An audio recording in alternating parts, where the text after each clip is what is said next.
Assalamualaikum warahmatullahi wabarakatuh. Selamat siang rekan-rekan mahasiswa semua. Semoga kalian sehat semua ya. Hari ini kita masuk ke dalam konsep polimorf dalam PBO.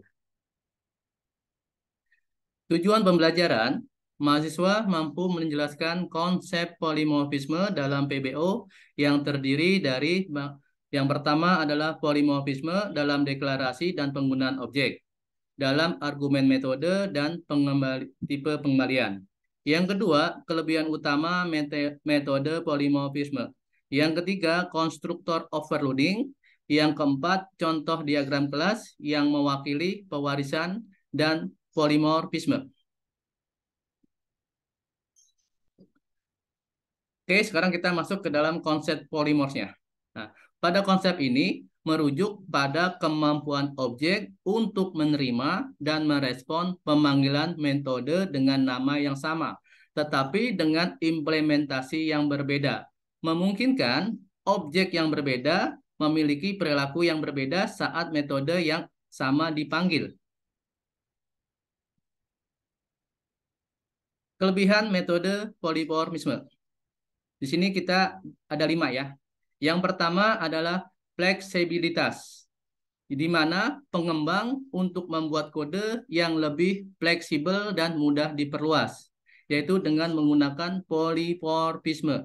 Dapat membuat interface umum yang dapat digunakan oleh banyak objek yang berbeda tanpa harus mengetahui jenis objek yang sebenarnya. Yang kedua, penggabungan kode. Di sini yaitu untuk menggabungkan kode-kode yang berhubungan dalam satu antarmuka atau interface umum, sehingga meningkatkan kegunaan dan kelegibilitasan kode. Misalnya, kita dapat membuat metode yang sama untuk berbagai jenis objek yang mengimplementasikan interface yang sama, sehingga mengurangi duplikasi kode dan mempermudah pemeliharaan. Yang ketiga, peningkatkan modularitas, yaitu dapat memisahkan logika perilaku objek ke dalam metode-metode yang terpisah, yang memungkinkan memisahkan perhatian dan membangun komponen yang lebih termodular. Yang keempat, penggunaan pola desain. Di sini adalah salah satu prinsip dasar dalam banyak pola desain perangkat lunak. Ya, contohnya ini kita bisa seperti pola strategi, pola faktori, pola visitor untuk mencapai solusi yang lebih elegan dan fleksibilitas.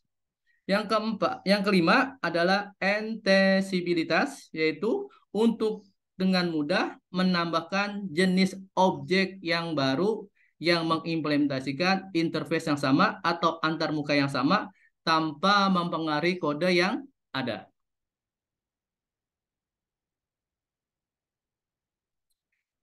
Ada 2 jenis polimorfis dalam yang secara umum dalam PBO. Yang pertama adalah polimorfisme compile time. Ini terjadi saat keputusan tentang pemanggilan metode yang akan dieksekusi dibuat saat kompilisasi berdasarkan tipe referensi objek. Di sini kita mempunyai 2 metode, yaitu yang pertama adalah konsep overloading dan overriding. Kalau overloading, yaitu ketika kelas memiliki beberapa metode dengan nama yang sama, tetapi dengan parameter yang berbeda. Saat metode itu dipanggil, compiler akan memutuskan metode mana yang harus dieksekusi berdasarkan argumen yang diberikan. Yang kedua adalah overriding. Ya, overriding di sini adalah ketika kelas turunan subkelas mengimplementasikan kembali override metode yang telah didefinisikan ke kelas induk. Nah, metode yang digunakan di override ini harus memiliki nama, tipe pengembalian, dan daftar parameter yang sama dengan metode di superkelas. Pada saat runtime, metode yang akan dideklarasikan ditentukan oleh jenis objek yang sebenarnya. Terus yang kedua, polimorfisme runtime. Di sini terjadi saat keputusan tentang pemanggilan metode yang akan dieksekusi dibuat saat runtime. berdasarkan objek yang sebenarnya pada saat itu. Ya, di sini kita bagi menjadi dua, yaitu ada yang namanya pewarisan atau dikenal dengan inheritance, yaitu mekanismenya di mana kelas turunan dapat mewarisi properti, yaitu berupa variabel anggota, dan perilaku, yaitu metodenya dari kelas induknya. Dengan pewarisan objek dari kelas turunan dapat digunakan dimanapun objek dari kelas induk yang diharapkan. Yang kedua, overriding. Tadi sudah saya jelaskan ya. Overriding itu terjadi ketika kelas turunan mengimplementasikan kembali metode metode yang telah didefinisikan di kelas induk. Ini merupakan kelas turunan untuk memiliki perilaku yang berbeda, metode yang sama diwariskan dari kelas induk. Terus penggunaannya. Di sini kita bagi menjadi 3 poin. Yang pertama, memungkinkan pengkodean lebih fleksibel dari modular dalam PBO. Yang kedua, dalam pengelompokan objek dalam hierarki kelas yang lebih besar. Yang ketiga, memperlakukan objek secara umum dengan memanfaatkan sifat polimorfiknya. Jadi itulah kegunaan dari polimorfisme. Ya, pertama dari pengkodean yang lebih fleksibel dalam modularnya. Yang kedua dalam pengelompokan objeknya dalam hierarki kelas yang bisa lebih besar. Yang ketiga adalah memperlakukan objek secara umum yang dapat dimanfaatkan dengan sifat polimorfiknya.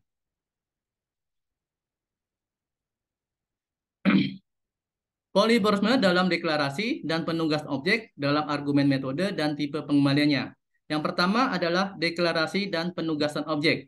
Nah, di sini dapat dideklarasikan objek dari kelas yang berbeda menggunakan tipe yang sama. Misalnya, kita memiliki kelas shape sebagai kelas dasarnya.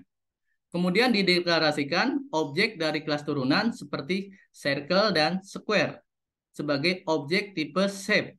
Kemudian ditugaskan objek dari kelas yang berbeda ke variabel tipe yang sama. Nah, ini yang memungkinkan Anda memperlakukan objek tersebut secara seragam melalui interface yang sama. Ini bisa kita lihat contohnya ya. Contohnya misalnya ya di sini kita bisa lihat shape 1 dan shape 2 memiliki tipe yang sama yaitu shape ya. Ya, di sini ya. Di sini ada tipe shape 1 dan shape 2. Dia tapi tipenya sama ya. Yaitu tipenya adalah shape. Mereka memiliki perilaku yang berbeda sesuai dengan implementasi masing-masing kelas turunan.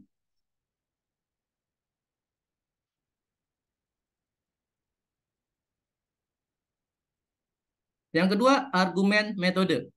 Argumen metode di sini, dia dapat memanggil kembali metode dengan parameter yang merupakan objek dari kelas yang berbeda, namun memiliki interface yang sama.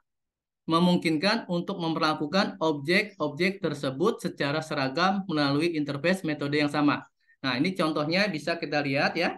Misalnya kita di sini adalah menggunakan metodenya adalah drawShape. Dia akan menerima parameternya adalah shape ya di sini.